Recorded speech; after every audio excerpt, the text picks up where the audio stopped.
احسن طریق پر حق بیان کرنے کی توفیق عطا فرمائے۔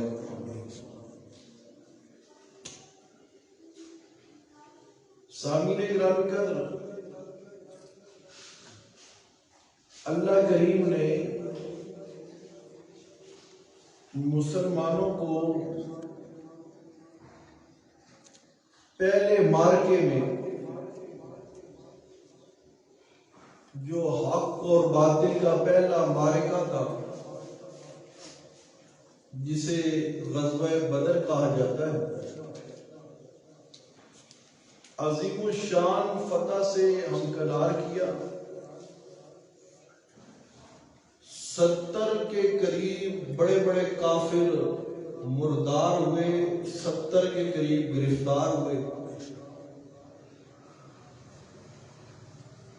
کفار کا منہ اللہ نے کالا کیا، اسلام والوں کا بول بالا کیا۔ اب جن قبائل کے بندے جنگ بدر میں مارے گئے تھے اور سارے کافر عرب کے، وہ اس بات پر بہت زیادہ پریشان بھی تھے، اپنی خفت بھی محسوس کر رہے تھے، اور شعلہ انتقام بھی ان کے اندر بھڑک رہا تھا۔ وہ قبائل جن کے بندے مارے گئے، انہوں نے باقاعدہ مہم چلائی اور سارے عرب کو یہ جوش دلایا کہ ہمیں اس کا بدلہ لینا چاہیے، ہمیں اس کا بدلہ لینا چاہیے۔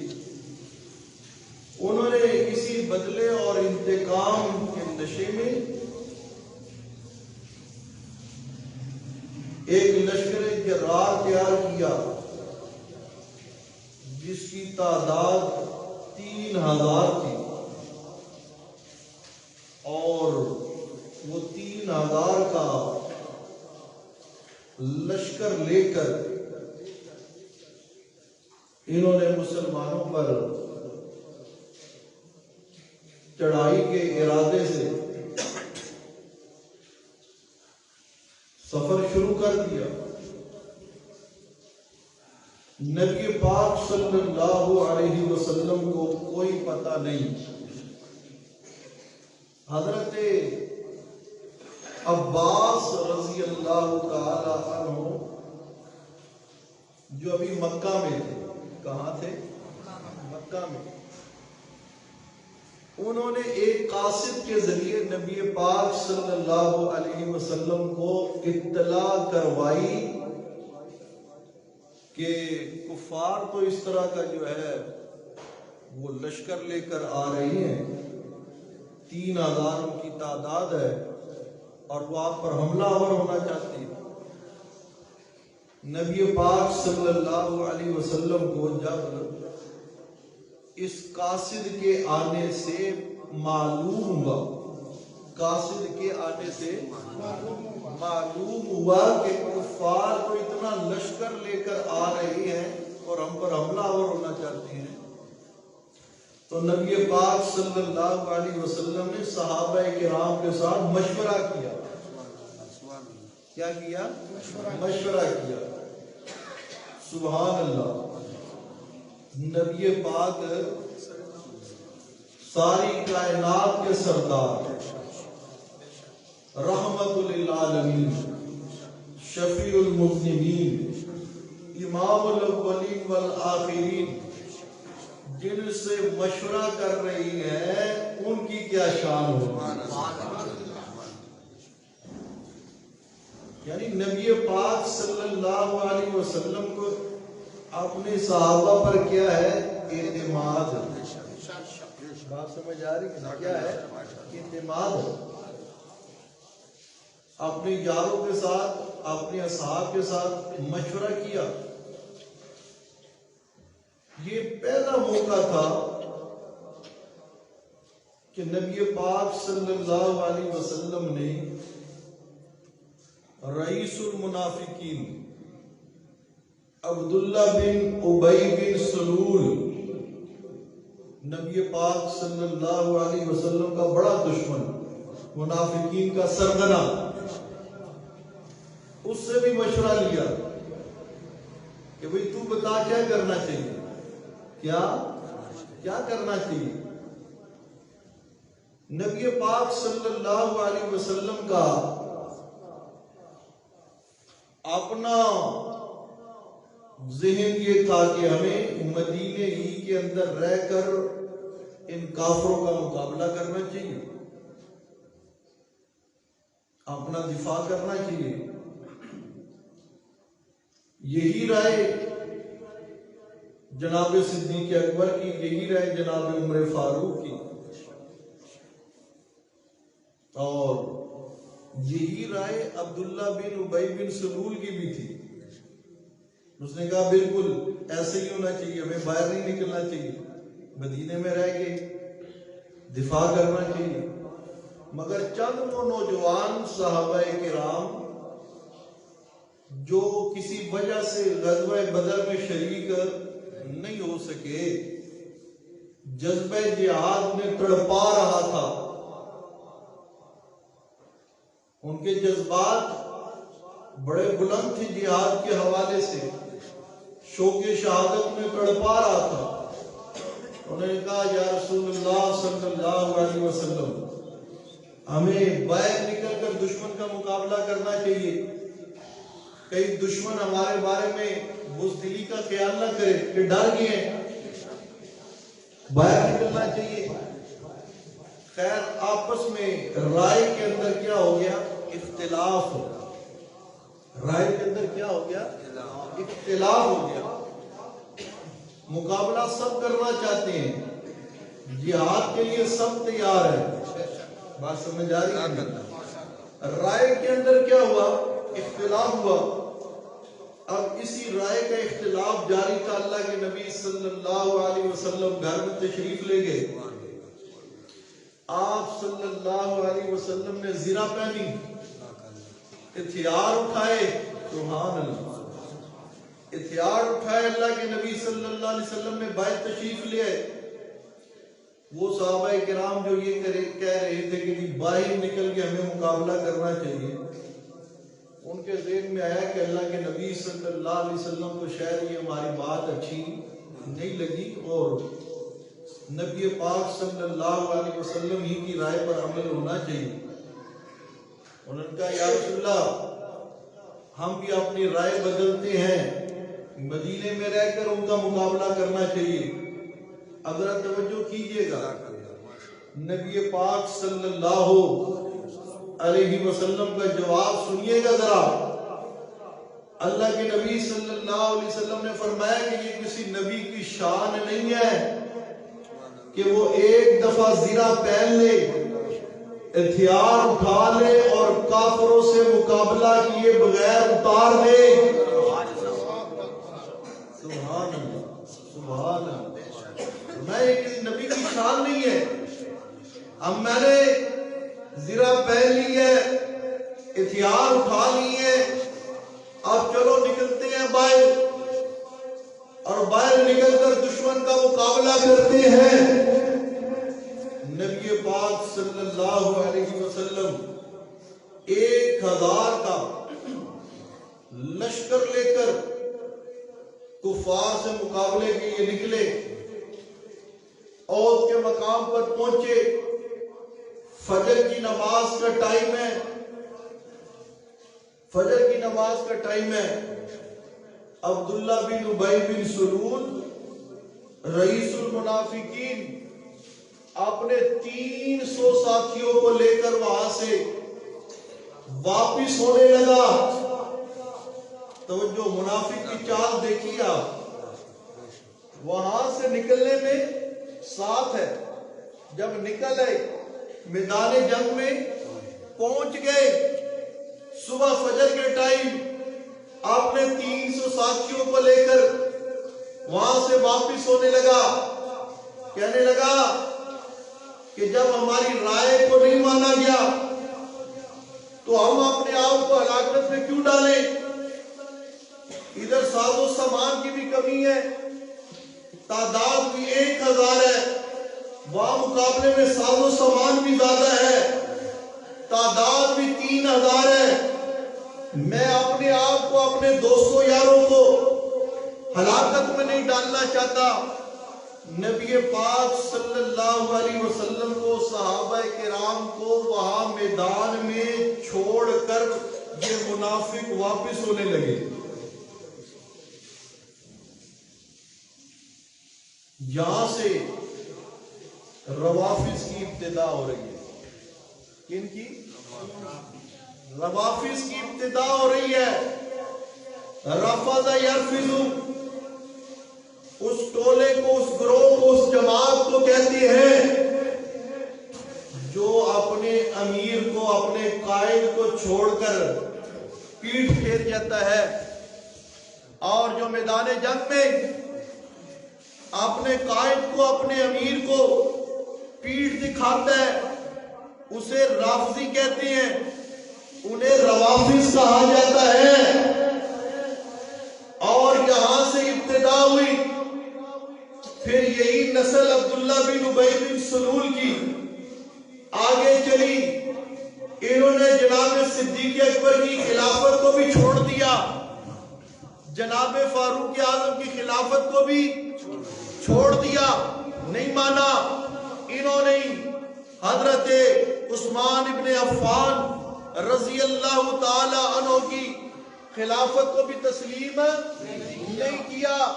خلفائے ثلاثہ کو انہوں نے چھوڑا۔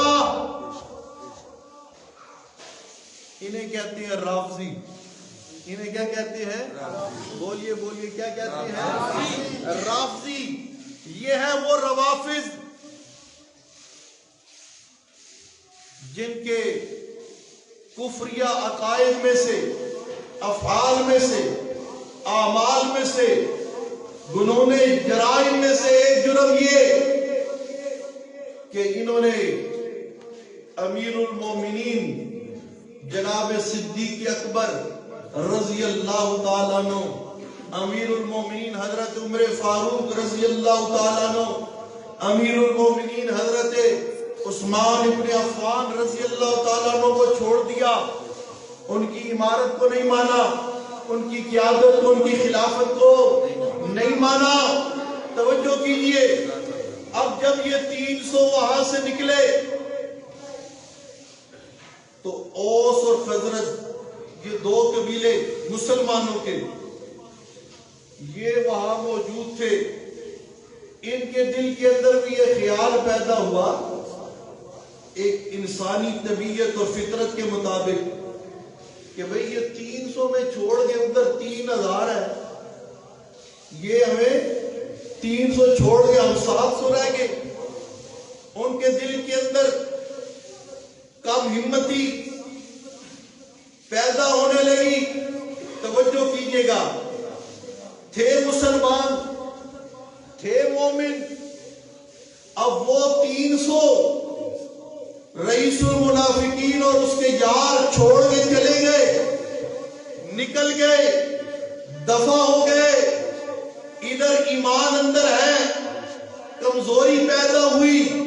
اللہ فرماتے ہیں اِذْ هَمَّتْ طَائِفَتَانِ مِنْكُمْ أَن تَفْشَلَا وَاللَّهُ وَلِيُّهُمَا۔ ان مومنوں کے دلوں میں جب کمزوری پیدا ہونے لگی، اللہ فرماتے ہیں میں نے ان کی ہمت کو بندایا، میں نے ان کے دلوں کو مضبوط کیا، ان کے دلوں کو مضبوط کر دیا۔ فرمایا واللہ ولیہما، اللہ ان کا دوست تھا، اللہ ان کا مددگار تھا، اللہ ان کا حمایتی تھا۔ توجہ کیجئے، آئے تو وہ 300 بھی ساتھ تھے، ساتھ چلے تھے، صبح میدان جنگ میں نبی پاک کے ساتھ پہنچی ہیں، مگر اندر ایمان نہیں تھا، جانے لگے۔ اللہ نے انہیں روکا نہیں، انہیں روکا نہیں۔ جدھر اندر جانے نہیں دیا، اللہ نے انہیں جانے نہیں دیا۔ قرآن کہتا ہے اِذْ ہَمَّتْ طَائِفَتَانِ مِنْكُمْ أَن تَفْشَلَا۔ منکرین صحابہ میڈیا پر بیٹھ کر اس آیت کو ڈسکس کرتے ہیں، اِذْ ہَمَّتْ طَائِفَتَانِ مِنْكُمْ أَن تَفْشَلَا، مگر وہ کس بیانی سے اور مداہنت سے کام لیتی ہیں، اپنا عبداللہ ابن سبا والا انداز اپناتی ہے۔ توجہ کیجئے گا، اللہ نے جہاں فرمایا نا اِذْ ہَمَّتْ طَائِفَتَانِ مِنْكُمْ أَن تَفْشَلَا، جب تم میں سے دو گروہ نے بزدلی دکھائی، بزدلی کا ارادہ کیا، آگے اللہ فرماتے ہیں وَاللَّهُ وَلِيُّهُمَا، وَاللَّهُ وَلِيُّهُمَا، فرمایا ان کے دل کے اندر ذوق پیدا ہوا، مگر وَاللَّهُ وَلِيُّهُمَا، اللہ پاک نے ان کی مدد فرمائی، انہیں جما دیا، انہیں پکا کر دیا۔ وَعَلَى اللَّهِ فَلْيَتَوَكَّلِ الْمُؤْمِنُونَ، اور فرمایا تم مومنو تمہارا کام ہے توکل کرنا کس کی ذات پر ہے؟ اللہ ہی کی ذات پر۔ توجہ کیجئے گا، اس لیے اوس اور خزرج کے بزرگ صحابہ کرام یہ فرمایا کرتے تھے کہ اللہ پاک نے اِذْ ہَمَّتْ طَائِفَتَانِ مِنْكُمْ أَن تَفْشَلَا کے ذریعے ہمیں ڈانٹا، بات سمجھ آ رہی کہ نہیں؟ ہمیں ڈانٹا، ہم پر عتاب فرمایا، مگر عتاب کے بعد وَاللَّهُ وَلِيُّهُمَا فرما کر اللہ پاک نے ہمیں زیادہ اعزاز عطا کر دیا۔ اور جس کا ولی اللہ بن جائے، جس کا دوست اللہ بن جائے، کیونکہ اندر ایمان تھا، اندر کیا تھا؟ ایمان تھا، بتقاضۂ بشریت کمزوری پیدا ہوئی، دل میں خیال آیا، اللہ نے ان کی ہمت کو بندھایا، اپنے نبی کے ساتھ جوڑ دیا، پتہ چلا نبی کے ساتھ جو جڑے رہے، بات سمجھ آ رہی کہ نہیں؟ انہیں اللہ نے جوڑے رکھا، اس لیے کہ اللہ نے امتحن اللہ قلوبہم للتقوی، اللہ نے صحابہ کے دلوں کو جانچا تھا، جن دلوں کے اندر بغض رسالت تھا، بغض صحابہ تھا، انہیں اللہ نے روکا نہیں، اور جہاں محبت رسول اور محبت صحابہ تھی اللہ نے انہیں علیحدہ کیا نہیں ہے۔ خیر توجہ کیجئے گا، چلے گئے 700 رہ گئے، اللہ کے نبی صلی اللہ علیہ وسلم، اللہ کا قرآن کہتا ہے وَإِذْ غَدَوْتَ مِنْ أَهْلِكَ تُبَوِّئُ الْمُؤْمِنِينَ مَقَاعِدَ لِلْقِتَالِ،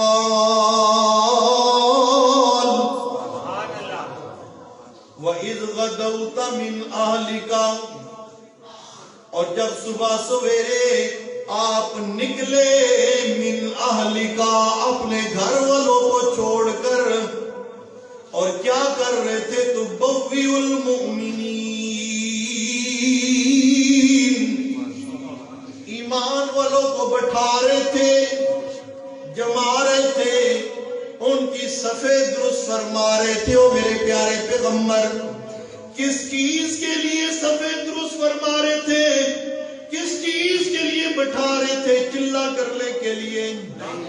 بولیے، کرنے کے لیے، مذاکرہ کرنے کے لیے، کشف کرنے کے لیے، حال چڑھانے کے لیے، پر میں نہیں مقاعد للقتال،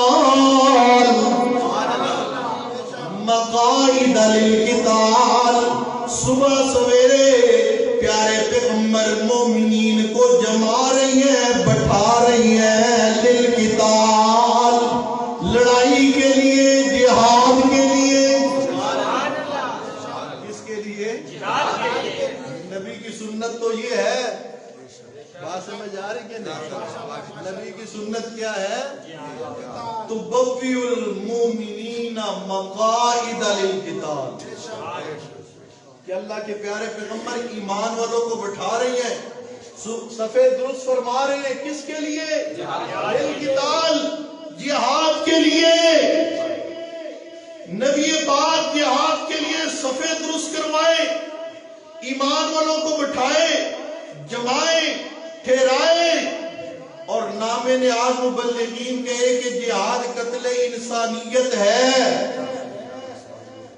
ہم لڑائی بڑائی والے لوگ نہیں، ہم نبی رحمت للعالمین کی امت ہے۔ ہمارا کام لڑنا نہیں ہے، قتل کرنا نہیں ہے۔ اور اللہ کے نبی صبح صبح گھر والوں کو چھوڑ کر نکلے ہیں کس کام کے لیے؟ بولیے بولیے، کس کام کے لیے؟ جہاد کے لیے نکلے ہیں۔ اور ایک اور ذرا مسئلہ سمجھیے گا، قرآن کہتے ہیں وَإِذْ غَدَوْتَ مِنْ أَهْلِكَ تُبَوِّئُ الْمُؤْمِنِينَ مَقَاعِدَ لِلْقِتَالِ، جب آپ گھر والوں کے پاس تھے تو میدان جنگ میں نہیں تھے، جب میدان جنگ میں تھے تو گھر والوں کے ساتھ بولیے نہیں تھے۔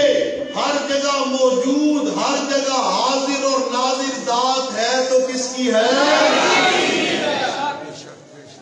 غزوہ احد، غزوہ بدر، غزوہ حنین، اسلامی تاریخ کے اندر جو جنگیں لڑی گئی نبی پاک صلی اللہ علیہ وسلم کے دور میں، ان جنگوں کو دو حصوں میں تقسیم کیا گیا۔ ان میں سے بعض جنگیں وہ ہیں جن پر لفظ غزوہ بولا جاتا ہے۔ کیا بولا جاتا ہے؟ جنہیں غزوات کہتے ہیں۔ اور بعض سرایا ہے، سرایا، سریہ کی جمع سرایا۔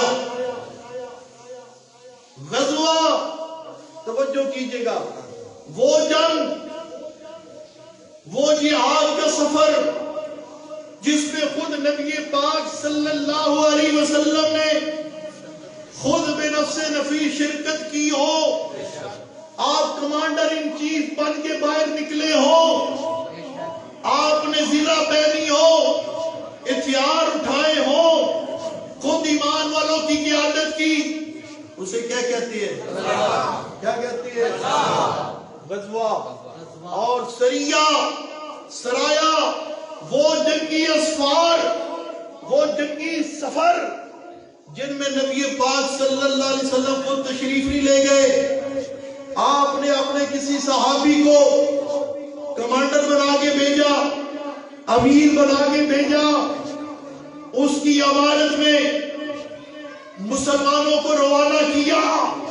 توجہ کیجئے، اگر پاکستان کے رضائیوں کے عقیدے کے مطابق نبی پاک صلی اللہ علیہ وسلم کو ہر جگہ موجود مانا جائے، حاضر اور ناظر مانا جائے، پھر غزوہ اور سریہ کی تعریف، بات سمجھ آ رہی کہ نہیں؟ غزوہ اور سریہ کی تعریف ختم۔ اور اگر غزوہ اور سریہ کی تعریف حق ہے اور یہ اسفار ایسے ہی ہے اور کوئی اس کا انکار کر سکتا نہیں ہے، تو پھر ماننا پڑے گا جب غزوہ وہ سفر جس میں نبی موجود، سریہ وہ سفر جس میں نبی پاک موجود نہیں ہے، تو ہر جگہ موجود ذات کس کی ہے؟ بات سمجھ آ رہی کہ نہیں؟ اس لیے تو قرآن کہتا ہے نہیں ہوتے سرگوشی کرنے والے چار مگر پانچواں، نہیں ہوتے سرگوشی کرنے والے پانچ مگر چھٹا اللہ۔ اس سے زیادہ ہو، 7 ہو تو 8واں اللہ، 9 ہو تو 10واں اللہ، کم ہو 1 ہو تو دوسرا اللہ، 2 ہو تو تیسرا اللہ۔ ہر جگہ موجود ذات کس کی ہے؟ یہ خاصہ کس کا ہے؟ اللہ کا۔ یہ خاصہ کسی نبی کو، ولی کو، زندہ کو، مردہ کو دینا، یہ اللہ کی خاص صفت میں غیر اللہ کو شریک کرنا ہے، من دون اللہ کو شریک کرنا ہے، اسی کو کہتے ہیں شرک۔ اور اس عقیدے والے کو کہتے ہیں مشرک. کیا کہتے ہیں؟ مشرک.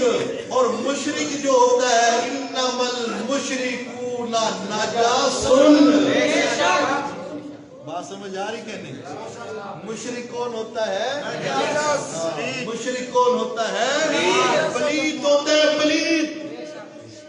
اور پلید امام بولیے بولیے پلید امام. پلید کی نماز جب اپنی نماز پلید کی نہیں تو پیچھے کھڑو ہونے والوں کی بھی نماز نہیں ہوتی. بات سمجھ آ رہی کہ نہیں؟ ہاں اکیلے پڑھے نماز پڑھ لی ہے اللہ کے لیے. حکم کس کا ہے؟ اللہ ہی کا. با جماعت نماز کی بڑی فضیلت ہے مگر پڑھنی مواحد کے پیچھے ہے. مشرک تو اپنی نہیں ہے. بات سمجھ آ رہی کہ نہیں؟ مشرک جب اپنی نہیں تو پیچھے کھڑے ہوئے کہ کیسے ہو گئی بھائی. بات سمجھ آ رہی کہ نہیں؟ کچھ کہتے ہیں او جی یہ تو نہ جی شادیوں کا مماتیوں کا پنجبیریوں کا یہ تو معتزلی ہے یہ تو فلاں ہے یہ تو فلاں ہے ان کا یہ نظریہ ہے. ویسے تو ہمارے اکابرین کہتے ہیں کہ یہ سارے معول ہیں یہ اپنے عقیدے کے اندر تعویل کرنے والے ہیں. اور جو معول ہوتا ہے وہ جو ہے نا جی او بھائی مشرکین عرب سے بڑا معول کون ہوگا؟ وہ بھی تو تعویل ہی کرتے تھے نا. وہ بھی سارے عطائی کے قائل تھے. وہ کہتے تھے لبیک اللہم لبیک لا شریک لک لبیک ان الحمد والنعمت لک والملک لا شریک لک. آگے کہتے تھے ہاں الا ہوا لک تملک وما ملک. آگے اضافہ کرتے تھے اللہ تیرا شریک تو کوئی نہیں مگر جس کو تو اپنا شریک بنا لے جس کو تو اپنا شریک بنا لے تملک وما ملک اس کے پاس جو اختیارات ہے اللہ وہ اختیارات بھی تو نے دیے ہیں. وہ اختیارات بھی تو نے دیے ہیں. یہ خود سے شفیع غالب نہیں بنے یہ خود سے مختار کل نہیں بنے یہ خود سے حاضر ناظر نہیں بنے بلکہ کیا تو ہی مالک ہے. ان کے پاس جو اختیارات ہیں ان کا مالک یہ ابو جہل کا عقیدہ ہے یہ عتبہ شیبہ کا عقیدہ ہے ابو لہب کا عقیدہ ہے. توجہ کیجئے گا قرآن انہیں کیا کہتا ہے؟ مشرک. وہ بھی تو تعویل کر رہے ہیں نا اللہ جو دیتا ہے تو دیتا ہے. بات سمجھ آ رہی کہ نہیں؟ اور یہ بھی کیا کہتے ہیں اللہ کے اذن سے مختار کل ہے اللہ کے اذن سے عالم الغیب ہے. اگر یہ نہیں ہے ان کا عقیدہ تو میرے پہ سوال کرو میں جواب دوں گا میں بتاؤں گا. یہی کہتے ہیں اللہ کی دین سے عطا کرنے والے ہیں. ابو جہل بھی یہی کہتا تھا عتبہ بھی یہی کہتا تھا شیبہ بھی یہی کہتا تھا. پھر تھے وہ بھی مشرک نہیں. پھر تمہارے اور ابو جہل میں کوئی فرق نہیں ہے. بات سمجھ آ رہی کہ نہیں؟ تو اللہ ہر جگہ موجود ہے اللہ حاضر ناظر ہے. یہ اللہ کی صفت خاص ہے. اس میں کوئی کسی کو شریک کرے وہ اللہ کی صفت خاص میں غیر کو کیا کر رہا ہے؟ شریک کر رہا ہے. اسے کیا کہا جائے گا؟ مشرک. اور مشرک کو قرآن کیا کہتا ہے؟ انما المشرکون اولئک حبطت اعمالهم فلا نقیم لهم یوم القیامت وزنا. ایک طرف قرآن ہے ہمارا کام ہے قرآن بیان کر دینا مسئلہ حق اور سچ سامنے بیان کر دینا. وما علینا الا البلاغ المبین وما انت علیہم بجبار. اللہ نے نبی کو فرمایا میں نے آپ کو ان کے اوپر دروغہ بنا کے نہیں بھیجا آپ ڈنڈا لے کے کھڑے ہو جائے. بات سمجھ آ رہی کہ نہیں؟ ہاں اپنی رواداری آپ نے چندوں کے لیے اور جی ہم لوگوں کے سامنے وہ چھوت نہ بن جائیں. پھر پیچھے مسلمان کون بچے گا؟ پھر تو توڑ پیدا ہو جائے گا. پھر امت مسلمہ کیسے ایک ہوگی؟ اور بھائی امت مسلمہ ایک ہوگی تو اللہ کے قرآن پر ہوگی. وَاعْتَصِمُوا بِحَبْلِ اللَّهِ جَمِيعًا. یہ اللہ کا قرآن ہے. نعرہ تکبیر للکار شیخ القرآن مفتی نعیم الرحمان حبل اللہ اللہ کا قرآن ہے. بات سمجھ آ رہی ہے؟ حبل اللہ کیا ہے؟ اللہ کا قرآن ہے. اللہ کا قرآن ہے. توجہ کیجئے گا, یہ اس طرح کی پیشکشیں اور آفریں اور یہ اس طرح کے فارمولے پیارے پیغمبر محمد الرسول اللہ صلی اللہ علیہ وسلم کے سامنے بھی پیش کیے گئے کہ اس طرح کر لیجئے, اس طرح کر لیجئے, آئیے آپ کا اور ہمارا اتحاد ہو جائے گا. ایسے کر لیتے ہیں, ویسے کر لیتے ہیں. فرمایا قل یا اہل الکتاب تعالوا الی کلمۃ سواء بیننا و بینکم اللہ نعبد الا اللہ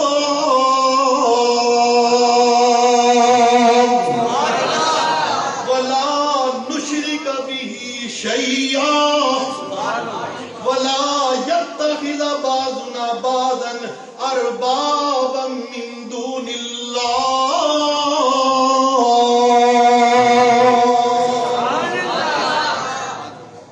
فرمایا پیارے پیغمبر ہی نے بولیے اگر تم میرے ساتھ مل کے مجلس عمل بنانا چاہتے ہو نا, متحدہ مجلس عمل بنانا چاہتے ہو, ملی یکجہتی کونسل بنانا چاہتے ہو, اتحاد کرنا چاہتے ہو میں محمد الرسول اللہ کے ساتھ, تو سنو یا اہل الکتاب, سنو اہل کتاب, تعالوا الی کلمۃ, آؤ ایک کلمے پر جمع ہو جاتی ہے. اس کلمے کے اندر کوئی اختلاف نہیں ہے. وہ کلمہ شروع دن سے ایسے ہی چلا آ رہے ہیں, سواء بیننا و بینکم, وہ کلمہ تمہارے اور ہمارے درمیان برابر ہے. اور وہ کلمہ کیا ہے؟ اللہ نعبد الا اللہ, اللہ نعبد الا اللہ. ہم بھی یہ کہتے ہیں آؤ تمہارا ہمارا کوئی اختلاف نہیں, آج ہمارے ہاتھوں میں ہاتھ دے کے یہ اعلان کر دو, حاجت روا مشکل کشا نافع ظاہر اکیلا اللہ, معز اور مذل اکیلا اللہ, غیبوں کا جاننے والا اکیلا اللہ, ہر جگہ موجود ہر چیز کو دیکھنے والا اکیلا اللہ, ہر ایک ہی ہر جگہ سے ہے, ہر وقت ہر زبان میں ہر بولی میں سننے والا اکیلا.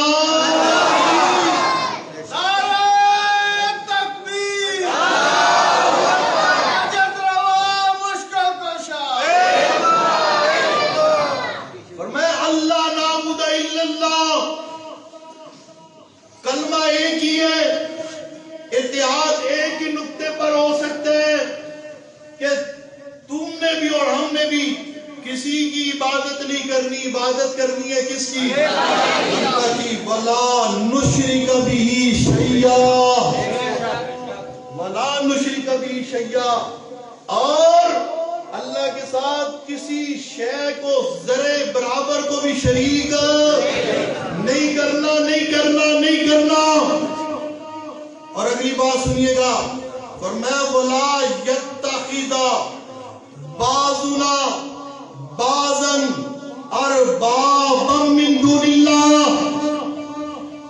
اور کوئی بعضنا بعضًا أربابًا من دون اللہ, اللہ کے علاوہ کسی کو رب نہیں بنائے گا, رب نہیں بنائے گا. ارباب من دون اللہ, یہ قرآن مقدس ہے, سورہ آل عمران ہے, آیت کا نمبر 64 ہے. یہاں آیا ارباب من دون اللہ ہے, بعضنا بعضًا ارباب من دون اللہ. ذہنوں میں رکھیے گا, جو کہتے ہیں نا جی من دون اللہ سے مراد بت ہے, یہاں ارباب من دون اللہ کا لفظ جو ہے مولوی پیروں پیشواؤں کے لیے آیا ہے. بات سمجھ آ رہی ہے کن کے لیے آیا ہے؟ اور میں جس طرح ہو یہودیوں عیسائیوں تم اپنے مولویوں کو پیشواؤں کو اربابن رب مانتے ہو من دون اللہ, اللہ کے علاوہ. کیا مطلب؟ ایک طرف حکم رب کا ہوتا ہے تم رب کے حکم کو ٹھکرا کر مولوی کے حکم کو مانتے ہو، اپنے رائے کے حکم کو مانتے ہو، اپنے پادری کے حکم کو مانتے ہو، آج آؤ اس نقطے پر اکٹھے ہو جاؤ، مولوی کی نہیں چلے گی، پیر کی نہیں چلے گی، پیشوا کی نہیں چلے گی، قائد کی نہیں چلے گی تو صرف رب کی چلے گی۔ کس کی چلے گی؟ بات چلے گی کس کی چلے گی؟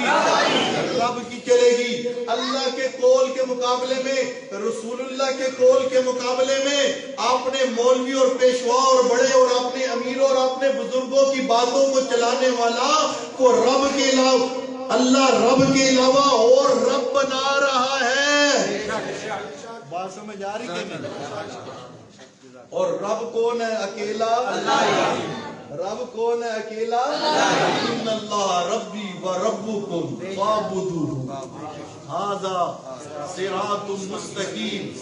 ہاں جی توجہ کیجئے گا، توجہ کیجئے گا۔ عرض یہ کر رہا تھا نبی پاک صلی اللہ علیہ وسلم گھر سے نکلے ہیں، ایمان والوں کی صفیں درست کروا رہی ہیں۔ کس چیز کے لیے کروا رہی ہیں؟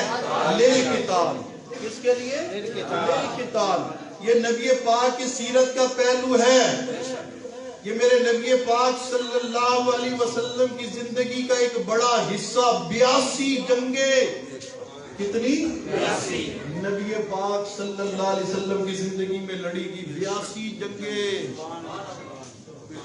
صحابہ کرام شہید ہوئے، ان کی بیوی بیوہ ہوئی، ان کے بچے یتیم ہوئے۔